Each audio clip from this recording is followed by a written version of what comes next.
When it comes to the most powerful Jedi in Star Wars, strength comes in many forms, whether it's mastery of combat, deep connection to the Force, or sheer tactical genius. Starting near the bottom of this elite list, we'll meet a master, whose unique skills and calm confidence made him a deadly force, both underwater and on the battlefield, proving that sometimes joy and lethality walk hand in hand. Kit Fisto. Kit Fisto stands out as one of the Republic's most skilled and charismatic Jedi masters, with a fighting style as fluid as the oceans his Nautolan species calls home. Known for his mastery of Form 1 lightsaber combat, Shicho, he specializes in wide, sweeping strikes designed for controlling multiple foes at once. This ancient form isn't flashy, like the precise elegance of Makashi or the aggressive power of Jem So, but in Fisto's hands, it becomes devastatingly effective, especially when combined with his amphibious combat skills. He first made a strong impression during the Battle of Geonosis, where his ability to smoothly cut through crowds of battle droids showed not only raw skill, but exceptional adaptability. Later, Kit proved his leadership and versatility on Mon Calamari, an oceanic planet where his natural swimming prowess and force-enhanced agility gave him a distinct tactical advantage. Unlike many Jedi who rely heavily on exotic force powers, Fisto's force abilities emphasize enhanced reflexes, agility, and precise telekinesis,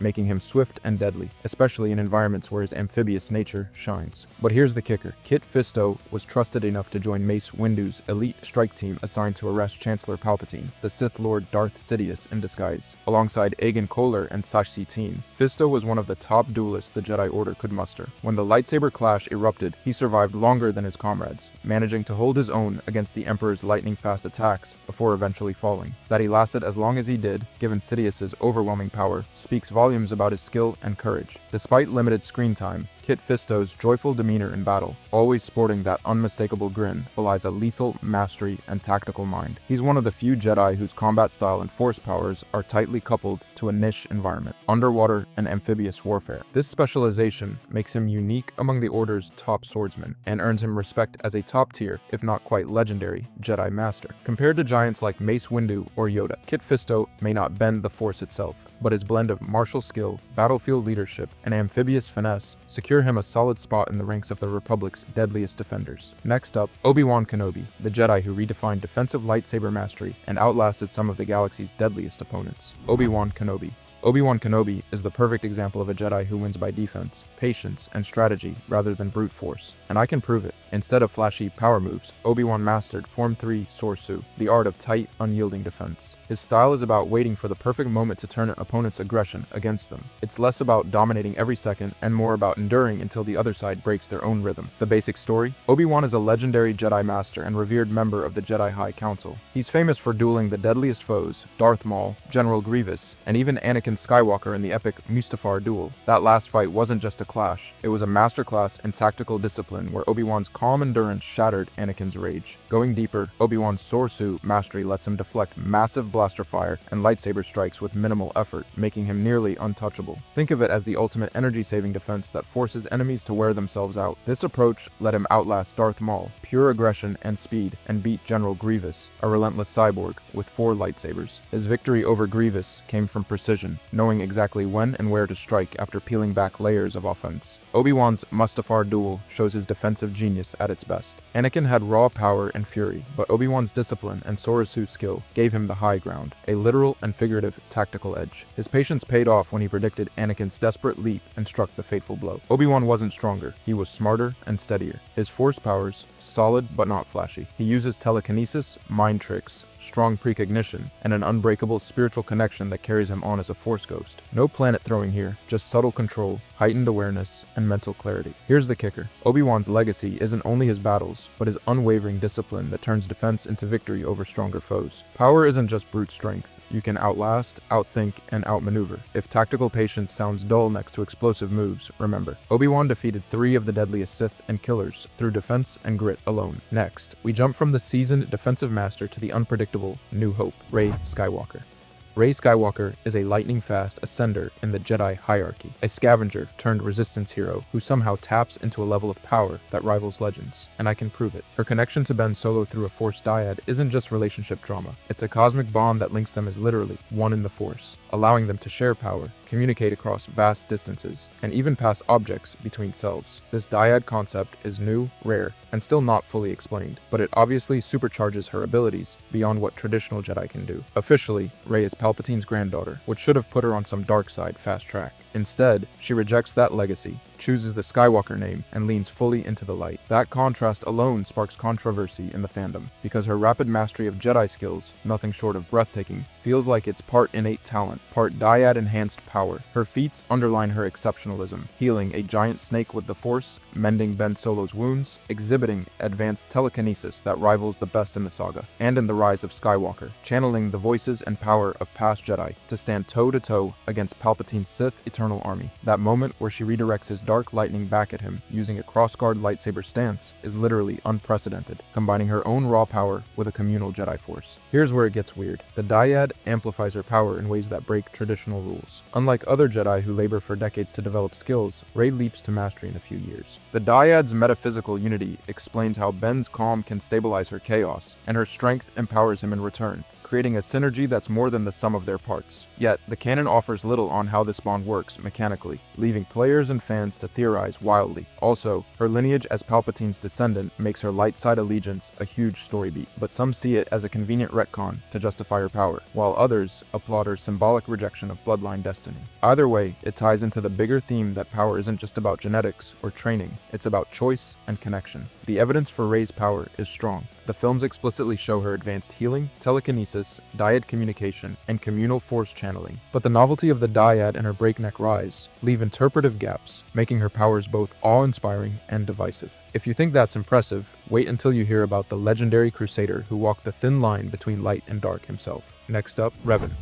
Revan is one of the most complex figures in Star Wars history. A Jedi Knight who mastered both light and dark sides of the Force, became a terrifying Sith Lord, then returned to fight for the light. Before you dismiss him as just a confusing Legends character, hear me out. His story and abilities showcase a Force user unlike any other, blending raw power with sharp intellect and tactical genius. Most people know Revan from Knights of the Old Republic and expanded universe stories, where he's a pragmatic warlord and philosopher who didn't just use the Force, he shaped entire wars and empires with it. Sure, he's mostly from Legends, meaning his incredible feats come from novels, games, and comics rather than films or strict canon. But Star Wars has started reintegrating Revan, giving him at least partial canonical status again. Revan's powers are legendary. He commands telekinesis strong enough to hurl multiple enemies at once and alter entire battlefields. His signature move, Force Maelstrom, is a devastating attack that spins raw Force energy into a tornado of destruction. He also has advanced precognition, energy manipulation beyond typical Jedi levels, and near-perfect tactical instincts. Revan wasn't just a master swordsman, he was a battlefield commander, shaping galaxy-wide conflicts. What's most impressive is his ability to walk both paths. Unlike many Sith, who are consumed by darkness, Revan mastered it, but rejected its obsession. He returned to the light side as a wiser wielder, who understood Force's duality like few others. This makes him a symbol of balance, the perfect mix of light and shadow. Unlike any Jedi or Sith stuck at one extreme, this dual mastery shaped his entire strategy. He outthought enemies on multiple levels, commanding armies while taking down top foes in brutal duels. Knowing both sides gave him an edge in predicting moves, manipulating emotions, and exploiting weaknesses few could touch. Fans often debate how he matches up against the greatest Jedi and Sith, crediting him with near invincibility thanks to legendary feats and intellect. But here's the catch. His story is spread across fragmented sources with varying canon status. So think of Revan as a powerhouse of moderate evidence, undeniably skilled and influential, but part myth, part fan legend. Still, his tale reminds us that true Force power isn't just strength, it's understanding, adaptability, and choice. Revan's rare command of both light and dark makes him one of the most unique Force users ever. But if Revan's dual nature fascinates you, wait till you hear about a Jedi who turns darkness itself into a weapon. Next up, Mace Windu. Mace Windu.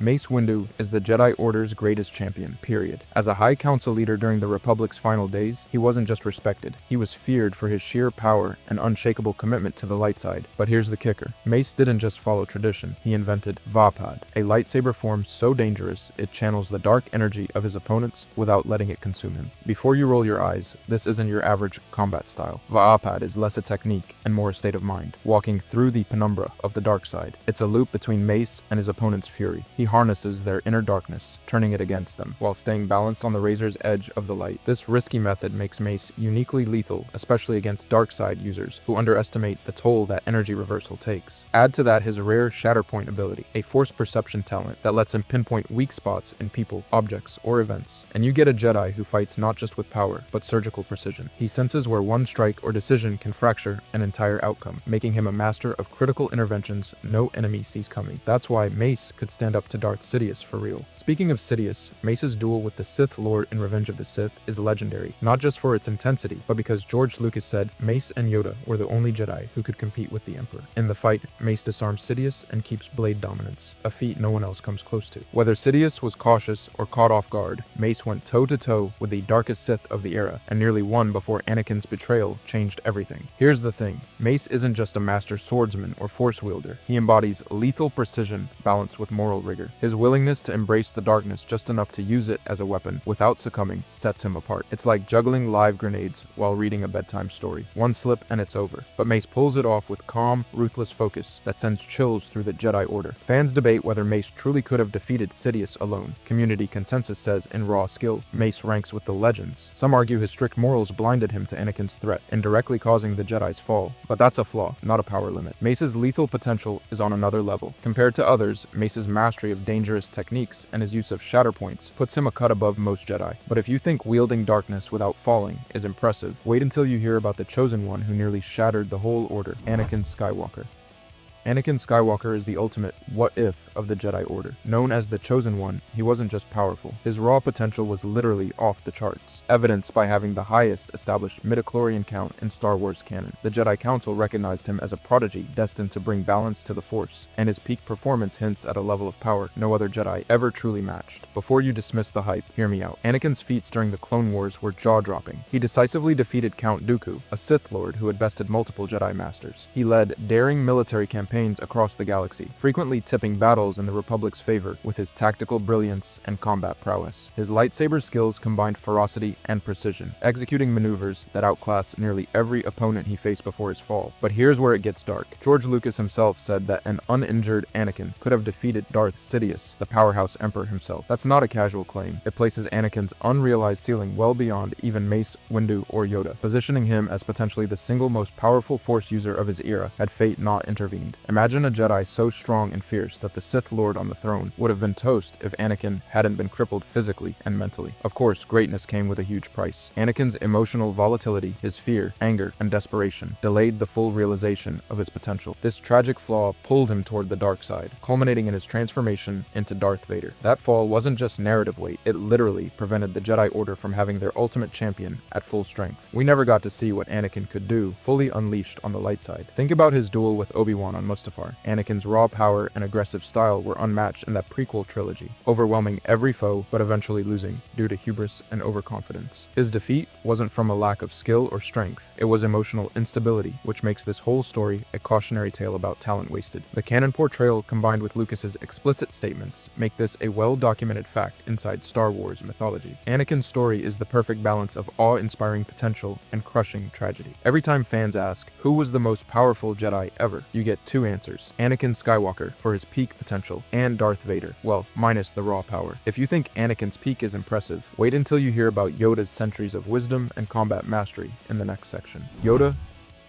isn't just a Jedi Grandmaster, he's the living embodiment of nearly a millennium of Force mastery and Jedi wisdom. With a lifespan of about 900 years, Yoda's experience spans multiple eras, training generations of Jedi and leading the Order through its most critical crises. He's revered not only for his combat skills, but for his deep philosophical understanding of the Force, blending physical, mental, and spiritual mastery like no other. Before you dismiss Yoda as just a tiny green guy, hear me out. His combat agility is phenomenal. He routinely outmatches Sith Lords twice his size. In Attack of the Clones, Yoda faces Count Dooku with unparalleled speed and precision, flipping through the air and wielding his lightsaber like an extension of himself. Then, in Revenge of the Sith, Yoda squares off against Darth Sidious, absorbing deadly Force lightning and holding his own in a duel against the dark side's ultimate tactician. These fights aren't just flashy set pieces, they're canonical proof that Yoda belongs in the highest echelons of Jedi combatants. But here's where it gets even more interesting. Yoda pioneered spiritual breakthroughs that transcended mere physical mastery. He was one of the first Jedi to retain consciousness after death, becoming a Force ghost, and he taught others how to follow that path. This ability to preserve selfhood within the Force represents a metaphysical achievement unmatched by virtually any other Jedi. Yoda isn't just a warrior, he's a teacher of immortality and transcendence, passing on techniques that shape the fabric of Jedi legacy. Yoda's holistic approach to mastering the Force, combining his legendary lightsaber combat with wisdom spanning centuries and profound spiritual insight, makes him a unique figure. He's the ultimate Jedi archetype, a master who embodies the light side's fullest potential across body, mind, mind, and spirit. No wonder he's the Order's Grandmaster for generations, trusted to guide not just battles, but the very philosophy of the Jedi. Among fans, Yoda is often considered the gold standard for power in the traditional Jedi mold. His age and longevity imply not just survival, but continual growth, honing his skills over centuries. Community discussions highlight that while others may have raw power or flashy abilities, Yoda's blend of combat prowess, enduring wisdom, and metaphysical mastery sets a nearly unassailable benchmark.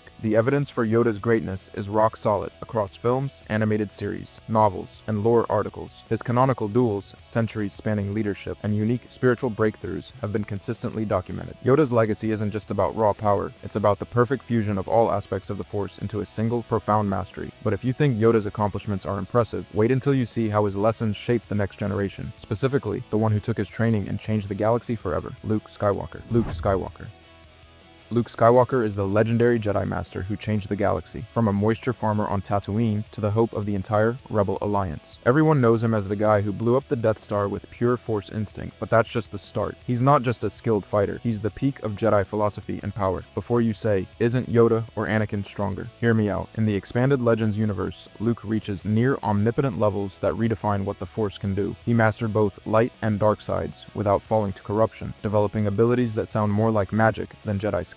And no, this isn't fan fiction hype. There's solid evidence in both canonical moments and deep Legends lore. Officially, Luke survived training under Yoda, defeated Darth Vader, and redeemed Anakin. But in Legends, he unlocked incredible new Force techniques. One key ability is energy absorption. He nullifies and redirects blaster bolts and Sith lightning, making him nearly untouchable in combat. Then there's Emerald Lightning, a non-lethal Force lightning unique to Luke, using a dark side power without hatred or killing. That's new ground. Luke also mastered flow walking, mentally slipping through time to perceive alternate paths and futures. Basically, supernatural precognition. He could fold space, teleporting objects or people across vast distances instantly. His Force shields became impenetrable, protecting him from physical, energy, and mental attacks. Plus, his healing skills could mend serious injuries in moments. And if that sounds like too much, he created illusions so real they acted as combat clones. He turned Jedi powers into an art no one else matched. Here's where it gets weird. Luke didn't abandon Jedi ethics, he redefined them. He integrated dark powers while staying true to compassion, balance, and non-lethal defense. Many Jedi struggled with this balance. Luke's legacy is not just raw power, but innovation